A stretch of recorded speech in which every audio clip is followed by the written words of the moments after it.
کہ شاید کوئی دروازہ کھٹکھٹائے اور قربانی کے گوشت کا ایک چھوٹا سا حصہ مل جائے۔ اب سوال یہ ہے کہ قربانی کا اصل مقصد کیا ہے؟ صرف اپنے لیے جمع کرنا یا دوسروں کی خوشیوں میں شامل ہونا؟ اور کیا جانور کی قربانی کا سارا گوشت اپنے پاس رکھ لینا جائز ہے؟ یہی وہ سوالات ہیں جن کے جواب جاننا ہر مسلمان کے لیے ضروری ہے، کیونکہ بعض لوگ سمجھتے ہیں کیا گوشت دینا فرض ہے، کچھ کہتے ہیں 1/3 دینا ضروری ہے، جبکہ کچھ پورا گوشت ہی اپنے گھر میں رکھ لیتے ہیں۔ تو آخر شریعت کیا کہتی ہے؟ آئیے اس راز سے پردہ اٹھاتے ہیں۔ رسول اللہ صلی اللہ تعالی وسلم کے مبارک تعلیمات ہمیں صرف عبادت نہیں سکھاتی بلکہ انسانیت، محبت اور دوسروں کا احساس بھی سکھاتی ہیں۔ اس لیے قربانی کو صرف ذبح تک محدود نہیں رکھا گیا بلکہ اس کے گوشت میں غریبوں اور ضرورت مندوں کا حق بھی رکھا گیا ہے، تاکہ عید کی خوشی صرف امیروں تک محدود نہ رہے بلکہ ہر گھر تک پہنچے۔ علماء کرام فرماتے ہیں کہ قربانی کے گوشت کو 3 حصوں میں تقسیم کرنا مستحب ہے، یعنی ایک حصہ اپنے لیے، ایک حصہ رشتہ داروں اور ایک حصہ دوستوں کے لیے، اور ایک حصہ غریب اور مسکینوں کے لیے۔ لیکن یاد رکھیے، یہ تقسیم فرض نہیں بلکہ بہتر طریقہ ہے۔ اگر کوئی شخص زیادہ حصہ غریبوں کو دے دے تو یہ بھی بہت اجر کا کام ہے، اور اگر کوئی اپنے گھر والوں کی ضرورت کی وجہ سے زیادہ اپنے پاس رکھ لے تو اس کی بھی اجازت ہے۔ اسلام انسان کی مجبوریوں اور حالات کو دیکھتا ہے، اس لیے شریعت نے اس معاملے میں آسانی رکھی ہے۔ لیکن افسوس کی بات یہ ہے کہ بعض لوگ قربانی کو صرف رسم بنا لیتے ہیں۔ جانور ذبح ہوا، تصویریں بن گئیں، فریزر بھر گئے، مگر محلے کے غریب تک گوشت نہ پہنچ سکا۔ حالانکہ قربانی کا حسن ہی تب ہے جب کسی ضرورت مند کے گھر چولہا جل جائے، کسی یتیم کے چہرے پر خوشی آ جائے اور کسی ماں کے بچے پہلی بار پیٹ بھر کے گوشت کھا لیں۔ ذرا سوچئے، اگر اللہ نے آپ کو استطاعت دی ہے تو کیا یہ نعمت صرف اپنے لیے ہے؟ نہیں، بلکہ اس میں دوسروں کا حق بھی شامل ہے۔ اور اس لیے رسول اللہ صلی اللہ تعالی وسلم نے صحابہ کرام رضی اللہ عنہم کو سخاوت، ایثار اور تقسیم کا درس دیا، اور یہی وجہ تھی کہ ایک وقت میں 3 دن سے زیادہ گوشت محفوظ رکھنے سے روکا گیا تاکہ کوئی محتاج محروم نہ رہ جائے۔ گویا اسلام ہمیں یہ سکھاتا ہے کہ عبادت کے ساتھ انسانیت بھی ضروری ہے۔ اب یہاں ایک اور اہم سوال پیدا ہوتا ہے کہ اگر کسی کے گھر میں گوشت ہو اور وہ مہینوں تک فریزر میں رکھ لے تو کیا یہ درست ہے؟ جی ہاں، یہ درست ہے، لیکن شرط یہ ہے کہ گوشت ضائع نہ ہو، کیونکہ اللہ تعالیٰ فضول خرچی کرنے اور نعمتوں کی بے قدری کو پسند نہیں فرماتا۔ اور افسوس کی بات ہے کہ بعض گھروں میں گوشت اتنا جمع ہو جاتا ہے کہ بعد میں خراب ہو کر پھینک دیا جاتا ہے، جبکہ اگر وہی گوشت وقت پر کسی ضرورت مند کو دے دیا جائے تو شاید کسی کے بچوں کا پیٹ بھر جائے۔ اس لیے قربانی صرف جانور ذبح کرنے کا نام نہیں بلکہ دل کے اندر رحم، سخاوت اور شکر پیدا کرنے کا نام ہے۔ ناظرین، ایک لمحے کے لیے اپنے ارد گرد نظر دورائیے، کتنے لوگ ایسے ہیں جو سال بھر گوشت خریدنے کی طاقت نہیں رکھتے اور عید الاضحیٰ ان کے لیے امید بن کر آتی ہے۔ اس لیے کوشش کیجئے کہ آپ کی قربانی سے زیادہ لوگ خوش ہوں، کیونکہ اللہ تعالیٰ کے نزدیک وہ عمل بہت محبوب ہے جس سے کسی مسلمان کے دل میں خوشی داخل ہو۔ اور یاد رکھیے، قربانی کے گوشت کو محفوظ رکھنا جائز ہے، لیکن اس نعمت کا بہترین استعمال یہی ہے کہ اس میں دوسروں کو شریک کیا جائے۔ اب شاید آپ کے ذہن میں ایک اور سوال آ رہا ہوگا، یہ سوال بہت اہم ہے کہ کیا قربانی کا گوشت غیر مسلموں کو دیا جا سکتا ہے؟ اور اگر دیا جا سکتا ہے تو اس کی کیا حکمت ہے؟ یہی وہ مسئلہ ہے جس پر بہت کم لوگ صحیح معلومات رکھتے ہیں، اور اگلے حصے میں ہم اسی حقیقت کو تفصیل سے بیان کریں گے۔ اس لیے اگلا حصہ ضرور دیکھیے گا، کیونکہ اب بات ایک نہایت دلچسپ موڑ لینے والی ہے۔ ناظرین کرام، ذرا ایک لمحے کے لیے تصور کیجئے، آپ کے ہاتھ میں قربانی کا گوشت ہے، دروازے پر ایک ضرورت مند کھڑا ہے لیکن وہ مسلمان نہیں۔ آپ دل میں فوراً ایک سوال پیدا ہوتا ہے کہ کیا اسے قربانی کا گوشت دینا جائز ہے؟ کہیں ایسا تو نہیں کہ ثواب ضائع ہو جائے، یا پھر شریعت نے اس بارے میں کوئی خاص حکم دیا ہے؟ یہی وہ سوال ہے جو ہر سال عید الاضحیٰ کے موقع پر ہزاروں ذہنوں میں گردش کرتا ہے، مگر افسوس کہ بہت سے لوگ سنی سنائی باتوں پر عمل کرتے ہیں اور اصل حقیقت تک پہنچ ہی نہیں پاتے۔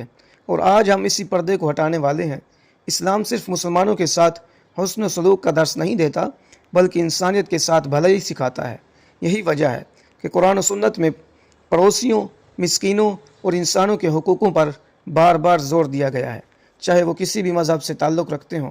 علماء کرام فرماتے ہیں کہ قربانی کے گوشت میں سے غیر مسلم پڑوسیوں یا ضرورت مندوں کو دینا جائز ہے، خاص طور پر اگر اس سے اسلام کی خوبصورتی اور محبت ظاہر ہوتی ہو، کیونکہ رسول اللہ صلی اللہ علیہ وسلم نے ہمیشہ حسن اخلاق، نرمی اور اچھے برتاؤ کی تعلیم دی ہے۔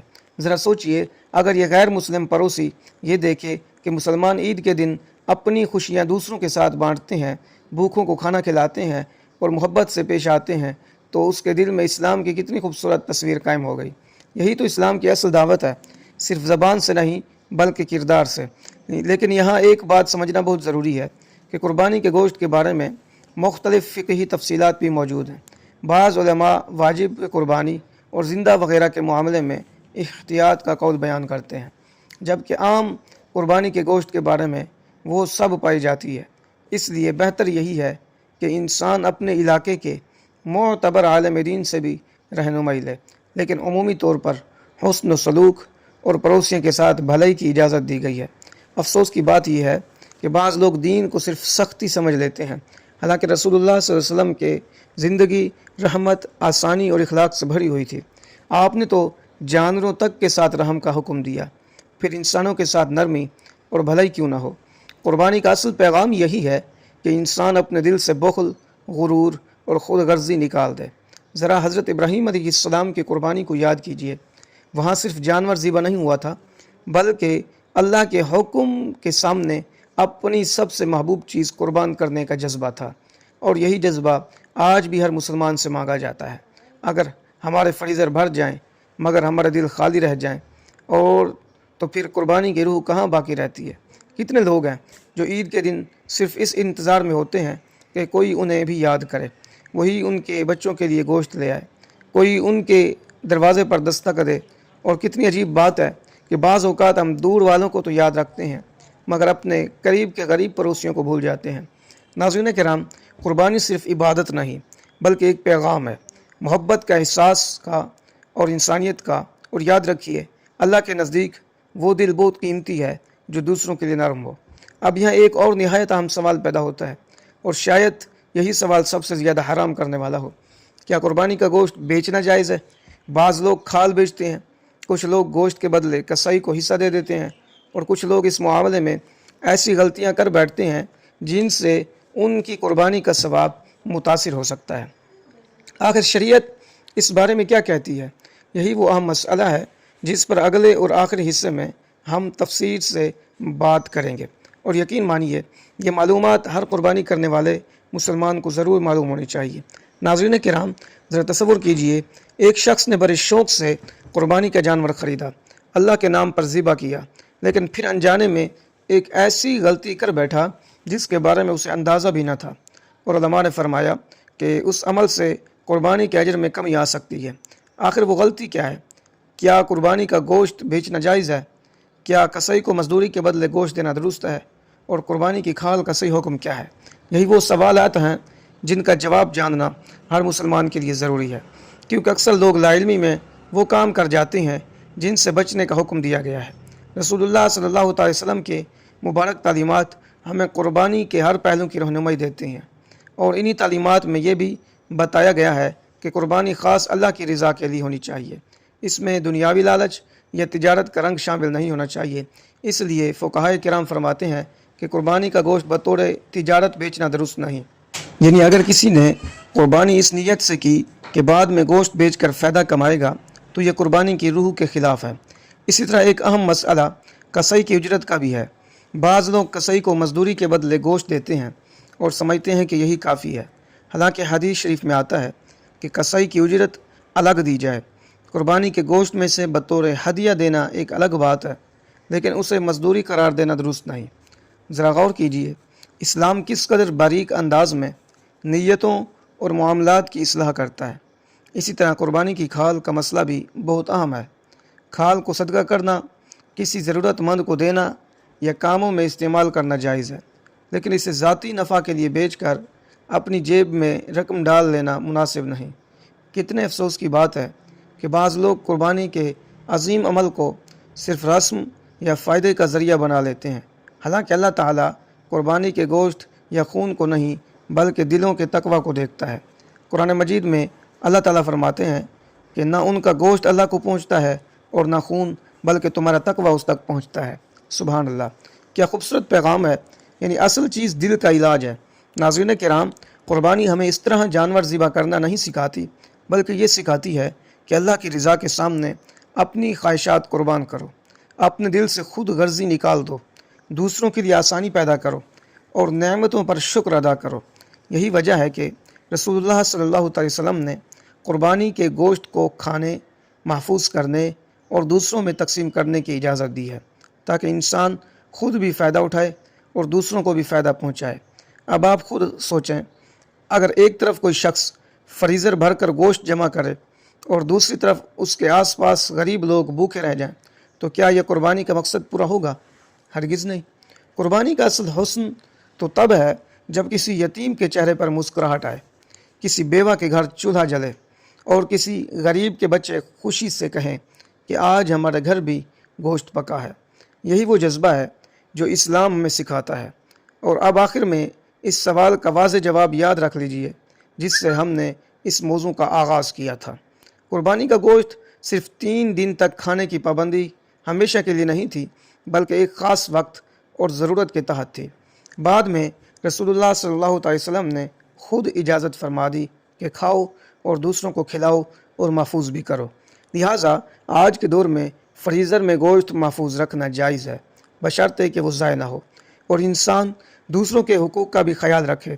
ناظرین کرام، آج ہم نے جانا کہ قربانی صرف گوشت حاصل کرنے کا نام نہیں، بلکہ یہ اللہ تعالیٰ کی رضا، تقوی، محبت، آثار اور انسانیت کا درس ہے۔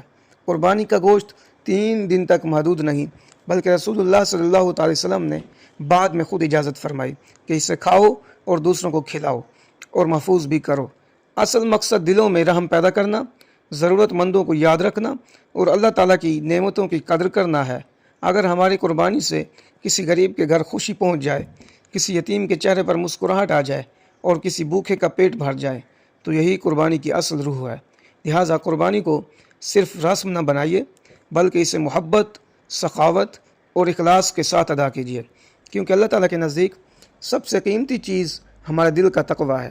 ناظرین کرام، آخر میں دعا ہے اللہ تعالیٰ سے کہ اے اللہ، ہمیں قربانی کی حقیقی روح کو سمجھنے کی توفیق عطا فرما، ہمارے دلوں میں اخلاص، رحم، سخاوت اور شکر پیدا فرما۔ یا اللہ، ہماری قربانیوں کو اپنی بارگاہ میں قبول و منظور فرما، ہمارے گناہوں کو معاف فرما، ہمارے رزق میں برکت عطا فرما اور ہمیں اپنی نعمتیں دوسروں کے ساتھ بانٹنے والا بنا دے۔ یا رب العالمین، ہمارے گھروں میں محبت، رحمت اور آسانی عطا فرما اور ہر محتاج، غریب، یتیم اور پریشان ہر مسلمان کی مدد فرما۔ آمین یا رب العالمین۔ ناظرین کرام، اگر آپ کو یہ معلوماتی بیان پسند آئے تو ویڈیو کو لائک کریں، زیادہ سے زیادہ شیئر کریں تاکہ یہ اہم مسئلہ ہر مسلمان تک پہنچ سکے، اور کمنٹ باکس میں اللہ تعالیٰ کے پیارے نام یا رزاق کو ضرور لکھیے۔ اللہ تعالیٰ آپ سب کی قربانیوں کو قبول فرمائے۔